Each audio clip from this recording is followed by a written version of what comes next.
Hello, we are back at it again. Hopefully the wait between videos has not been as long as it has been since last time, which I have no idea if that's the case because I am recording this months in advance. At this point in the series, you know exactly why you're here and I don't have anything else to add, so let's just continue from where we left off.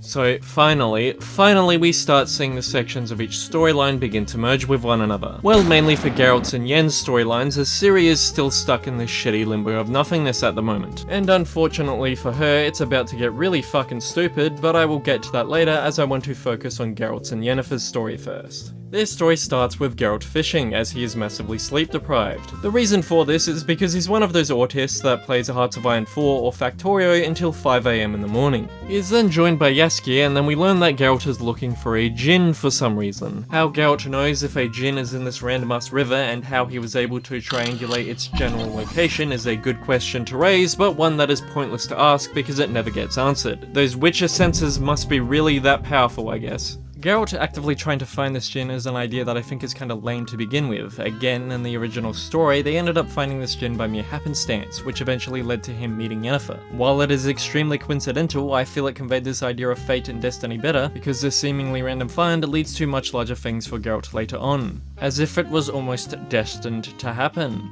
We then get this exchange. I mean, maybe, just maybe, this whole sleeplessness has got something to do with what the druid Mousak said to you in Sintra. You know, the law of surprise, destiny, being unable to escape the child that belongs to you, etc., etc. No. Okay, this line of dialogue I have an issue with is because it implies that only a few days have passed since they last met, and given the weird nature of that situation, it's reasonable to assume that would be the first thing he would bring up. What the show actually fails to tell you though is that Ciri is 7 years old at this point in the story, so them adding this line comes across as them looking at the camera and asking if the audience is keeping up with everything. There may be a dozen other things that are bothering him right now, and given that so much time has passed since that event, it seems odd that he'd automatically assume that this was the problem. Also, it bothers me the way that he says this line because 1, it's as if he was privy to a conversation he had no involvement in, and 2, it's as if the writers think that the audience is so stupid or disinterested that they forgot what exactly was discussed at the end of the last episode. Frankly, it just doesn't come across as a very organic conversation, and this feels as a very awkward way to highlight Geralt's character arc for this season.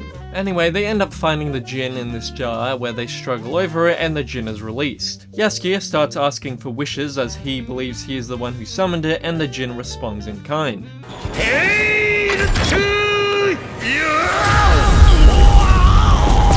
As Jaskier is getting choked out, Geralt, in a bid to save his life, looks around for someone who is an expert on curing phantom lynchings, and obviously, after asking a local healer, who is unfortunately a dirty knife ear, their expert is Yen, who has been peddling magic ointments and shit for people's various ailments since the last episode. In between all these events, however, there is this scene where Yen and her teacher are having an argument because Yen kind of went AWOL after that whole assassination thing, and the Magic Brotherhood has kind of overlooked that, but apparently they aren't too impressed with Yen fucking around recently, which involves her trying to recover her ovaries.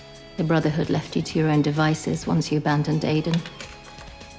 But this behavior, flaunted in direct conflict with their agenda, will not be tolerated. Spoilers, she ignores this warning, and this leads to absolutely nothing. You know, for an organization that is seemingly oppressive and controlling, they are really bad at doing it. I will expand on this more later on because there is an even more egregious example of this towards the end of the season, but for the shit that their pupils do, they really don't care that much aside from a display of folded arms and stern looks. It'd be one thing if the show was self-aware about how useless they were at controlling society and their pupils, but they are not in the slightest. This then transitions into Geralt and her meeting at the whole mind rape orgy thing. Even ignoring the morality behind it all, I really don't know what she achieves by hosting these things. A less than charitable reading here would be that it allows her to act on her narcissistic tendencies by showcasing how cool and epic she is by being able to do this stuff. Definitely got a girl busted up with the mass mind rape. Geralt, ignoring this clear display of degeneracy, asks for her help, which she agrees to because, as you can probably guess, she has ulterior motives. Geralt is both skeptical of her while being at the same time exceptionally horny. This is shown in this 5-minute scene where they bathe together, engaging in a back and forth where it becomes evident that they want to go to Pound Town then and there. Now, this exchange isn't really that great. It's not completely terrible, but I don't know whether it's due to the line delivery or the dialogue itself, but it just doesn't convey the mutual sexual tension between the two of them very well. Part of it also might be due to knowing that they will end up fucking each other at some point in time, so yet again, I just feel like my time is being wasted here. In fairness, I wasn't that interested in their back and forth in the book anyway, but at least there, the tension between the two came off as a lot more palpable. It probably helped that it was conveyed from Geralt's perspective as well, so you could read the room a lot more. I will rape and murder you. And this is a fairly important aspect of the show that they needed to land, as a decent chunk of the series focuses on their relationship, and if their chemistry isn't there or not very interesting, it's going to cause some problems later on. Which leads to a larger issue between these two's relationship that is prevalent within the next episode, however I will get there in due time. Anyway, after fixing up Yaskia, she reveals that the reason she is helping is that she wants to claim the Jinn for herself. And then she does the whole brainwashing shit on Geralt that I discussed in the last part, which will never be touched on again, and they will never acknowledge the kind of fucked up thing she just did. Fantastic! Geralt then wakes up to find himself in prison after he was tricked into rampaging around the town. After accidentally causing this generic douchebag to explode, he realizes that he is actually the one with the wishes, and that if Yen tries to take control of the Jinn, she is going to be turned into fleshy confetti. All of this follows the story in the book for the most part. The key difference is that in the book, Yennefer ends up summoning the Jinn in the middle of a town of populated people, which causes some problems. It's interesting that they don't have the town actually be at risk in the show, almost as if they don't want a certain someone to appear too unlikable. Geralt heads back to the mansion, finds out that Yaskia got out alright, but still decides to go in despite his friend's warnings. No, do not tell me that this is finally the moment you've decided to actually care about someone other than yourself. Leave the very sexy but insane witch to her inevitable demise. I mean, yeah, he's right. She willingly put you at risk to get what she wanted. And I seriously doubt that you two have developed much of a connection within this episode for you to actually justify this decision to help her. I understand that the show is trying to portray that these two have this deep, complex, and heated relationship, but not enough time is dedicated to it. I'd say this comes across as half-baked, but even then that doesn't feel appropriate. I understand that you could argue that this is a problem with the short story itself, but at the very least there was more of an incentive to actually prevent what she was doing because she was involving innocent people. Let's be honest, dude is horny, and right now he's got a severe case of cum brain. So as Geralt goes to save her, we get this fucking gay as shit line. Release the Jinn! I'll give you my last wish! You heroic protector! Noble dog! Permitting my success so long as you command it yourself! Fuck off! Okay, bye bitch. No, genuinely, she can get fucked at this point. Show Yennefer seemingly can never accept any help or assistance from anyone without having a complete meltdown. She does constantly tell Geralt to fuck off during the story, but at least there she actually seems to care about his well-being somewhat, and does not have this weird spurg-out rage. Again, proving despite all her faults that the original version of the character is in all ways superior. The show genuinely thinks that her receiving any sort of assistance is somehow a weakness, and will make her freak out at any point if someone tries to help or highlight any wrongdoing. Once again, this character is not of sound mind and just proves Yaskia right in that she deserves fuck all. You heroic protector! As the mansion starts tearing itself apart, Geralt makes his final wish, which is that his and Yen's fates are to be intertwined with each other. After the Jinn leaves, Geralt and Yen go to Pound Town, with Yaskia watching, as well as the elf dude from earlier, who also happens to be infatuated with her. You know, this is the third instance in this show where this weird cuckoldry shit has either been shown or mentioned. It's a bit strange that you keep doing this. I'm tired of seeing it! And that pretty much wraps up their story for this episode. It probably felt like I was skimming a lot of this section, and that is because their storyline just doesn't really warrant a whole lot of discussion. A decent portion of it is is rather dull and lacks personality, as I've previously discussed, which again is pretty bad when it's the episode where two of your main characters are meeting finally, and who are supposed to be extremely important to one another, but I digress. Ciri's storyline is where things start getting a little dumber. So at the end of the last episode, the Nilfgaardian's mage did some magic voodoo shit, and now they know that Ciri is in the Brown Woman Forest. Given the weird nature of the forest itself, a frontal assault is not going to work out super well, so they need to be a little bit sneaky. So Kahir, who is that delightful Nilfgaardian general or captain or whatever, decides to hire a Doppler in order to capture Ciri. For those of you who don't know, a Doppler is essentially a shapeshifter who can steal one's appearance and even memories. Kahir employs this peculiar homosexual, and I'm fairly sure that is not an exaggeration, to steal Mousek's form, as he was captured when the Queen decided to yeet herself out the window. Mousek ends up dead as his form is stolen, and this is a stupid character death that is done by a stupid character. While he wasn't pivotal, developed, or that interesting of a character, he still contributed a lot more in the books than here, and honestly deserved better. It just feels a little bit unnecessary because you could do more with this character, but you've wasted him for shock value, I guess? I have no idea, because no one really knows this dude, so this death does not leave much of an impact, and just seems like a waste to do it.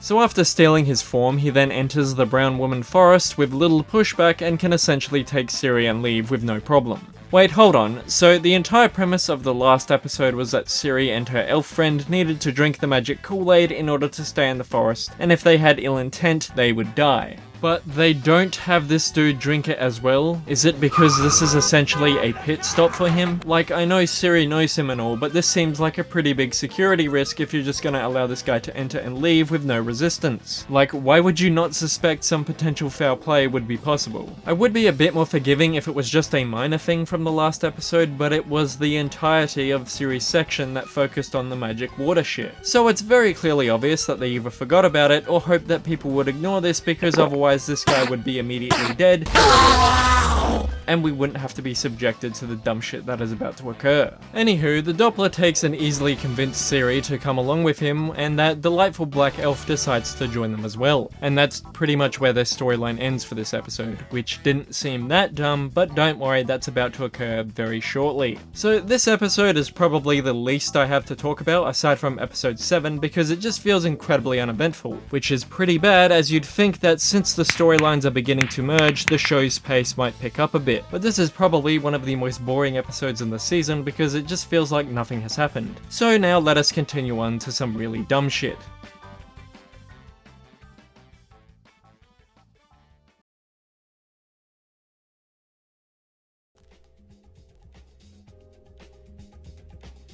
Since I was just talking about Ciri's story from the last episode, we'll focus on that first for episode 6. So after the shapeshifter lures Ciri and Dara away from the forest to an odd-sounding luxurious island, the young elf is naturally skeptical of this strange man and informs Ciri of his suspicions. Do you know what happens to people who escape a siege? Because they don't just vanish. They get captured and they get turned. Remember what the Dry Queen said. Ask the right questions.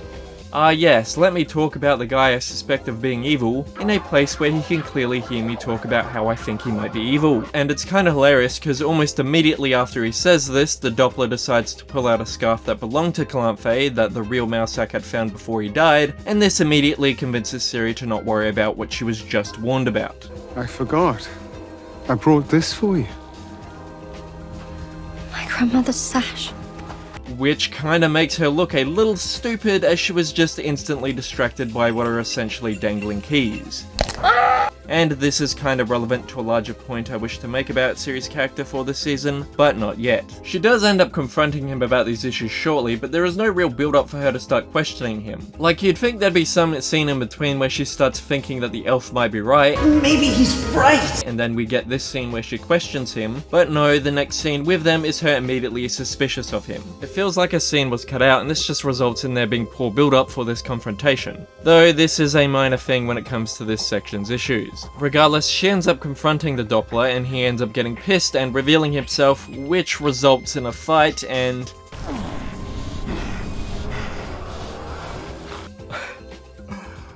What the fuck? I will say it is pretty shocking that his true form is the average appearance of a man from Birmingham. Well, at least our school! After a brief fight, both Dara and Siri hold him at knife point. Siri then wants to kill him. Elf Boy is like, what the fuck? Then this happens. Then I'll do it. Wait, no!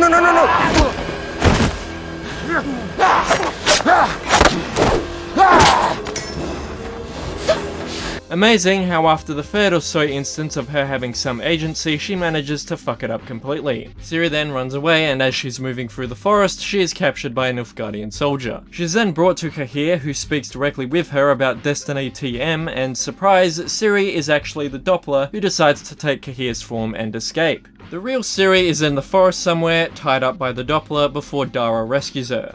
That makes sense, in so much that it sort of doesn't. Okay, let me go through as to why everything I just talked about is the dumbest shit imaginable. So this man, creature thing that can literally shapeshift into anything is sort of employed / pressured into capturing this princess. With some difficulty he is able to achieve that, but because they did not inform him of what she was capable of, he decides to run for the hills. So he leaves the girl he captured in the middle of the forest rather than deliver her to where she needs to go. Why he leaves her here and just fucks off is anyone's guess, especially weird given that since he captured the girl they wanted, he doesn't need to worry about being near these foreign invaders anymore. However, he decides to run for it because perhaps he doesn't want to get involved or he wants to use her for himself, for whatever reason. So instead of searching for literally any other form to turn into, he decides to transform into the one girl who's on this enormous empire's most wanted. This is akin to someone trying to flee Russia in 1917 by disguising themselves as one of the Romanovs. If someone does know, please tell me, what in the hell did he think he was trying to accomplish with this? Was his goal to get captured so he'd know he'd get taken to Kahir, then he could steal his form and escape that way? I'm just speculating because if that was his goal, it was one of the dumbest things he could have done. Because there are a million other things that could have gone wrong with that. As far as he knows, the Nilfgaards were going to ISIS behead Ciri the moment that they found her. Like, he is aware that they want her alive, but he doesn't know what the fuck they're gonna do with her. Like, what is the logic of getting captured just to escape again?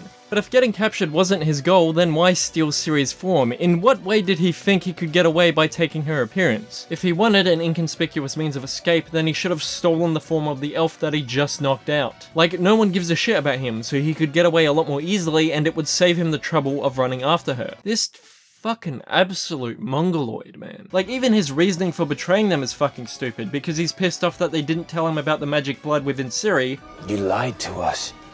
You didn't tell us what she is, what she's capable of. But he stole the form of someone who knew full well what she was capable of. So by looking through his memories, he would have found out about her, but he still decides to go with the plan anyway up until this point. I don't know how her abilities affect him in the long run. He whines about being lied to, but at no point did they lie to him. They just said, bring us the girl and you can fuck off. That's it. There was no deception on their part, and this is just shitty dialogue to justify this retarded decision so we can have this retarded betrayal.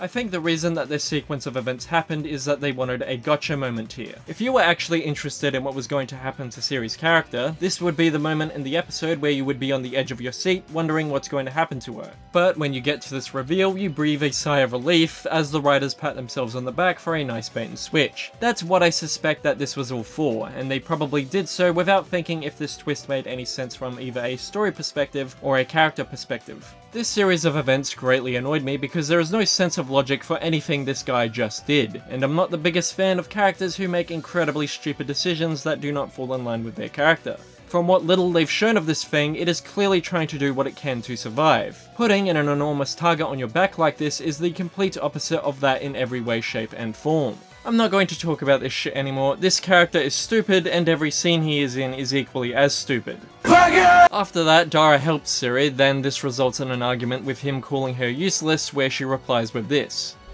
I'm done apologizing. I'm done with all of this. I have to move on. Okay, I think this line gives me a perfect opportunity to expand on something that I said at the beginning of the series, and that is Ciri and her agency as a character, or rather that thereof. And I think the best way to discuss this issue is for a big autistic rant on proactive characters versus passive characters. Simply put, proactive characters are those who have a pretty concrete goal and work towards accomplishing that goal throughout the story. Whether it be hunting down those who killed your family, battling an illegitimate monarchy, tracking down a serial killer, trying to restore your body to its original form, waging war against society, you get the point. Clear established goal, consistently taking action to achieve said goal. A passive character is more so just, well, passive. They don't really take much action to address any form of conflict within a story, and in the worst cases, this results in the character having no impact on the story. Now this is a somewhat complicated topic, as you can have plenty of stories that have characters take on a more passive role and still be great. However, a proactive character is less likely to be boring, as that they have some impact on the story, and they help keep moving the plot along. Plus, you're more likely to be invested in what's going on, and interested in how they plan to achieve their goal.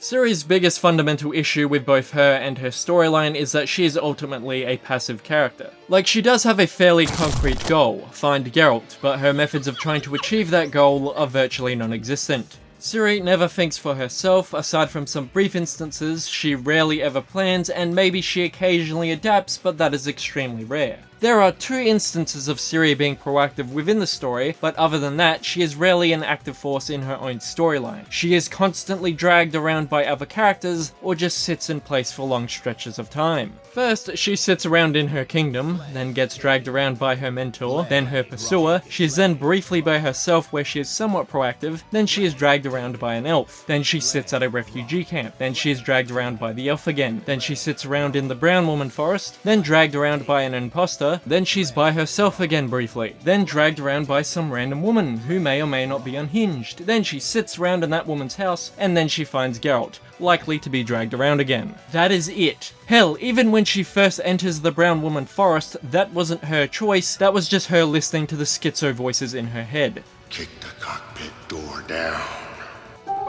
So when she says this line about moving on, it's ultimately meaningless because she doesn't move on. She has no agency, she just sits around waiting for something to occur or for someone to help her. Her passiveness makes that scene where she questions the Doppler dumb as well, because it could be an instance of her suspecting him without assistance. It would have been a lot more interesting and would have made more sense if she had suspected him of something beforehand, because she has known him all her life, so she'd be able to pick up on how his behaviour doesn't seem right. As an isolated instance, it would be a lot more acceptable if she didn't figure it out, because 1, she's been through a lot, and 2, he's the one familiar face that she's seen in weeks, but when compared to so many other instances of Suri not doing anything, it just becomes frustrating. It's not remotely entertaining or engaging, it's like pulling teeth. And most of this is original stuff, so I don't understand how they wrote this and didn't think to change things up a bit to make this storyline more engaging. It's kind of baffling, if I'm being honest. After the argument, Dara figures that she is not worth the effort and decides to bail on her completely. Fair enough, but I really don't give a shit about this dude, because they really didn't have much of a friendship aside from him spilling his beans about the elven war crimes. Like, they rarely talk or have much of a back and forth, so this clearly emotional moment here just rings kind of hollow. And that's it for Suri's storyline this episode, and what a complete shit show. Ignoring the nonsensical logic and characters acting like complete morons, it didn't advance her story much, so it ends up teetering on the edge of being completely pointless. What the fuck are you doing? But now I'm done with it, so let's carry on. The rest of the episode, that being Yen's and Geralt's storyline, is quite honestly the best the show gets, and I mean that. It's not good, mind you, but it has the potential to reach OK tier territory if it wasn't for one aspect in particular. This storyline is, again, adapted from one of the short stories, which involves Geralt, Jaskier and Yen joining up with this adventurer and his concubine, a brown woman, to find a dragon while also competing with a rival group of monster hunters and a handful of based manlets. Also, I think this dude is part of the reason that I think this section of the episode is okay, because I think he sounds funny. Well, that's fucking shite! We miss a whole motherload of fun! The adventurer named Borch is also an entertaining character, and I think his actor gives a good performance. What I need is a new adventure. One final first before I'm too old to do anything but die. And something that I think they do well here is that they actually attempt to do some world building within this section. As each of these groups move through this mountainside trying to get to this dragon, there is a scene where they have a discussion surrounding Nilfgaard while around a campfire. So, should we tell the poor bastard that he's vying for a vassal state that won't exist in a decade? The states rise and fall like the tide. Nothing new. This is fucking new. The rightful son of Nilfgaard has returned burning through the south. I saw it with my own eyes down in Ebbing. Those zealot freaks are inching closer by the day. The reason I like this is because it feels like a natural way to establish what is happening within this setting. It isn't just some bland narration telling you what is happening, it's characters within the world discussing something that is very relevant to all of them, and establishes to the audience what is going on within this universe's world. Better yet, it actually gives a small indication as to what Nilfgaard is actually like, and it comes across in a way that doesn't feel forced and artificial. The problem with this though is that earlier episodes should have done this. I still really don't understand why they didn't build up the Nilfgaard invasion as a looming threat over the course of the season, so that when we learn that they finally invaded, as they did in the first episode, it could actually mean something rather than a simple so what. It just goes to show how bad this non-linear shit was handled. They also have some lore on dragons and the like, which again is another nice detail that helps enrich the world. Also, this one scene is really funny to me. Perhaps if Nilfgaard's religious zeal had been tempered earlier by a stronger hand. Get owned. If you'll excuse me, I must get my beauty sleep. Have a nice ball, you stupid bitch! Aside from that though, there is a decent portion of dumb shit within this section. This rival group of monster hunters that they're up against are really lame, especially their leader, as he might be one of the most boring villains in the season, or even the show for that matter. After that campfire scene, Geralt's team and the manlets join forces and decide to go to an alternative route to where the dragon is allegedly located, after the monster hunters decide to off Yen's escort. Then we get that scene that I talked about in the last part. What could you possibly want with a child? They took my choice. I want it back. And once again, I am struggling to feel sympathy for a person who refuses to take any sort of responsibility for the choices she made. It also annoys me further when she says this. Not that I'd expect you to understand. Okay, retard, he was turned into a mutant as a young child, a process where he only had a 30% chance of survival. Why would you want to be a Witcher? No, I wouldn't want to be a Witcher. It's the process of a Witcher. 9 out of 10 of them die. And he had even less control of his situation than you did with yours. You are not special in this regard. The group then moves on to the secret route, which, surprise surprise, is incredibly dangerous. The dwarves get across no problem, but the rest of them don't have as much luck. As they're dangling off the edge, Borch and his compatriots decide to peace out in a scene that made me laugh my ass off.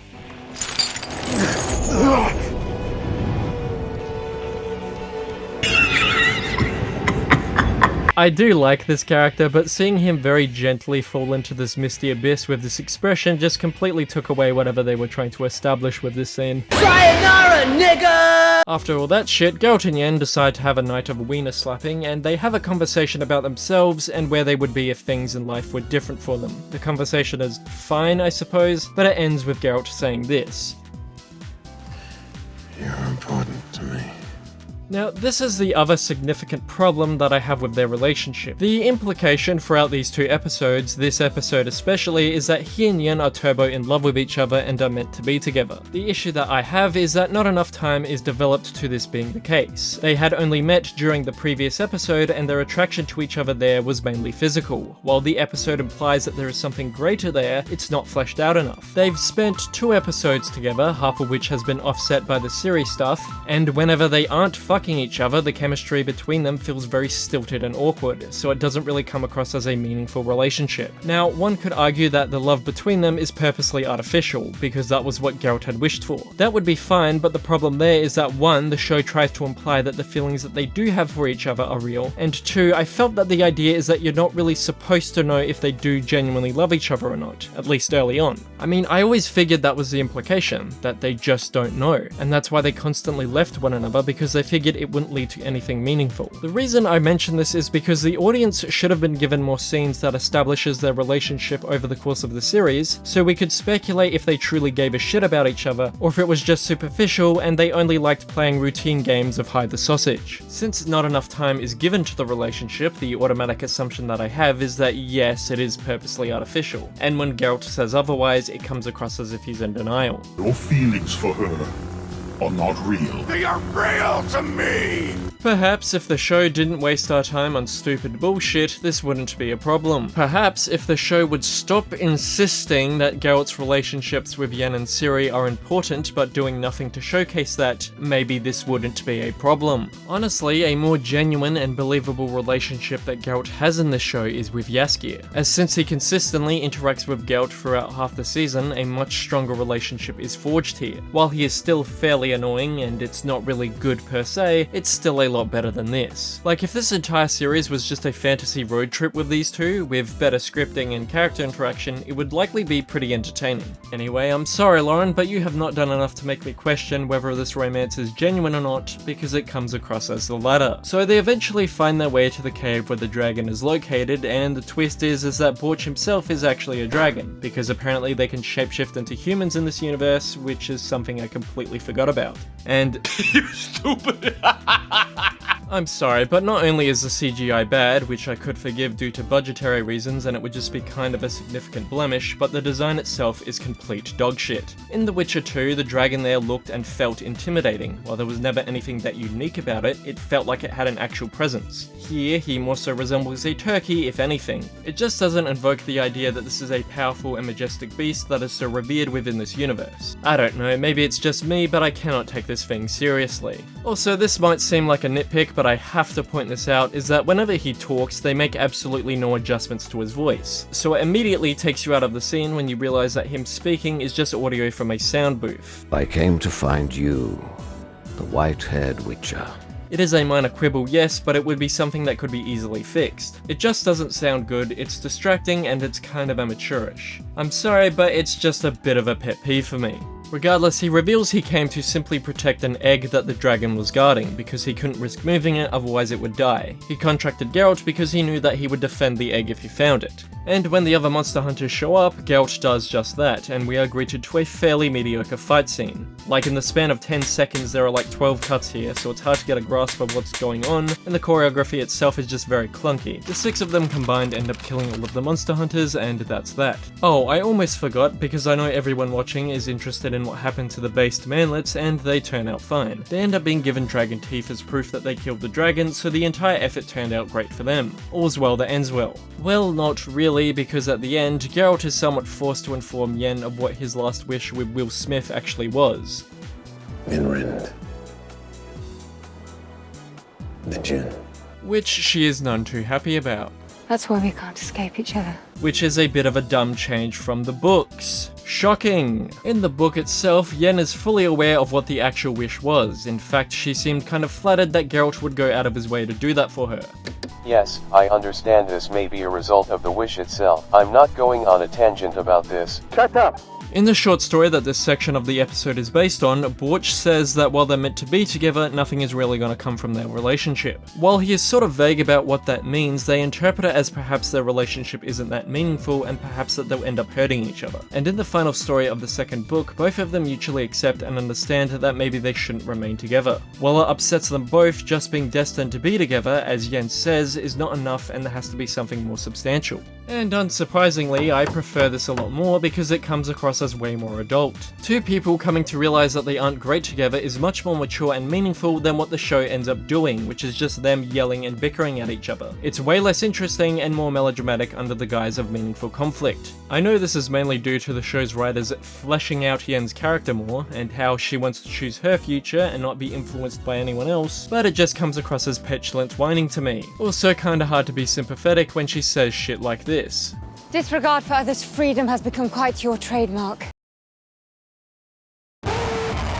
I'm not going to repeat as to why this is retarded, and no, the show is not self-aware about this because they present her as being completely in the right here. Stellar improvements that they've made with this character. Anyway, she decides to leave Geralt after this, then Borch reminds him of destiny for the 100th fucking time already, and Geralt, now upset, yells at Jaskier, clearly suffering from pussy withdrawal. I can't find pussy anywhere. And that's it for episode 6. Like I said, for what good that they do in this episode, it's offset by the bad, and that's not including the series storyline and this complete loser, which kinda just nosedives the rest of the episode straight into the shit pile. But ladies and gents, we are getting close to the end, and I shall see you next time as we wrap up this shit for good.